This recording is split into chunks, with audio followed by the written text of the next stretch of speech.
Is there equality for you in Hinduism? In fact, this question should not be asked. Such a living example of inequality will not be found anywhere in the world. Nowhere in the history of mankind can be seen inequality more intense than untouchability. On account of this superiority-inferiority complex, one may not offer his daughter to another in marriage, or one may not dine with others. Such examples of inequality are not uncommon. But is there a system anywhere existing, except in the Hindu religion and Hindu society, where a man is treated as low as for others not to touch him? Can anybody believe that there exists an animal called man by whose touch the water is polluted and the god becomes unworthy for worship? Is there any difference between the treatment given to an untouchable and to a leper? Though the people have nausea in their minds for a leper, they have at least sympathy for him. But people have nausea as well as hatred against you. Your condition is worse than that of a leper.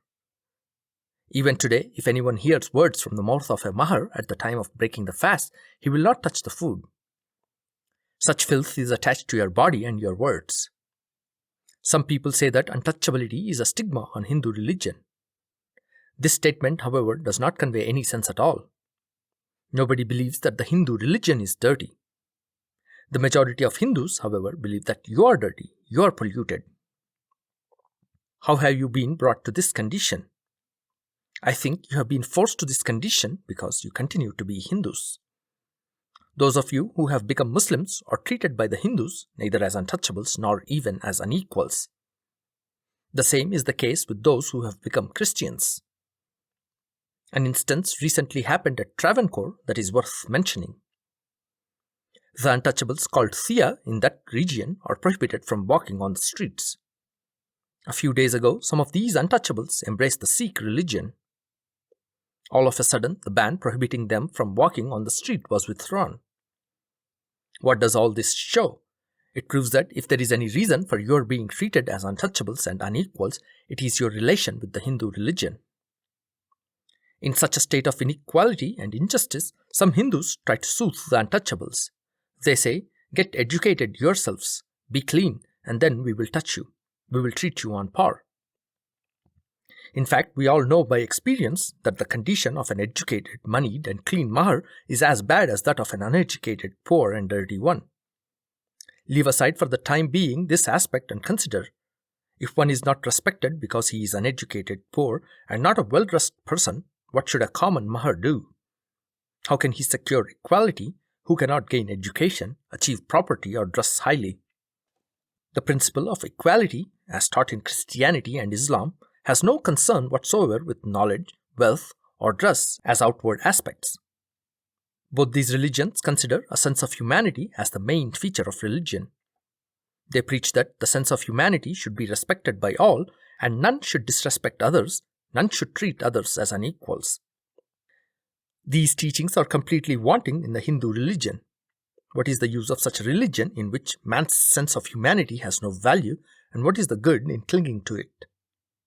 In reply to this, some Hindus cite the Upanishads and proudly say that the God is all-pervading according to the principle enunciated in the Upanishads.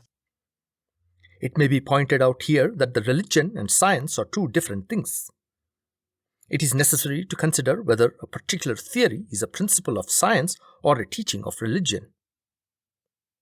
That the God is all-pervading is the principle of science, philosophy, and not of religion. Religion has a direct relation with the behavior of a man. The principle of the God being omnipresent is not the teaching of religion. It is a principle of science and philosophy. This statement is supported by the fact that the Hindus do not act according to the above principle. On the contrary, if Hindus insist on this very point and say that the principle of God being omnipresent is not a principle of philosophy but is a basic principle of this religion, I would simply say that nowhere in the world such meanness would be found as exists among Hindus. The Hindus can be ranked among those cruel people whose utterances and acts are two poles apart. They have, as in the proverb, ram on their tongue and a knife under their armpit. They speak like saints and act as butchers. Do not keep company with those who believe that the God is omnipresent but treat men worse than animals. They are hypocrites. Do not keep contact with those who feed ants with sugar but kill men by prohibiting them to drink water. Are you aware what effects their company has produced upon you? You have ceased to be respected. You have no status at all. To say that the Hindus alone do not pay you any respect is only a half-truth. Not only the Hindus, but the Muslims and the Christians too consider you the lowliest of the lowly. In fact, the teachings of Islam and Christianity do not create the sense of high and low. Then why do the followers of these two religions treat you as low? Because the Hindus consider you as the lowest of the low, the Muslims and Christians also consider you likewise. They fear that if they treat you on par, the Hindus will treat them also as low. Thus, we are not low in the eyes of the Hindus alone. We are the lowest in the whole of India because of the treatment given to us by the Hindus.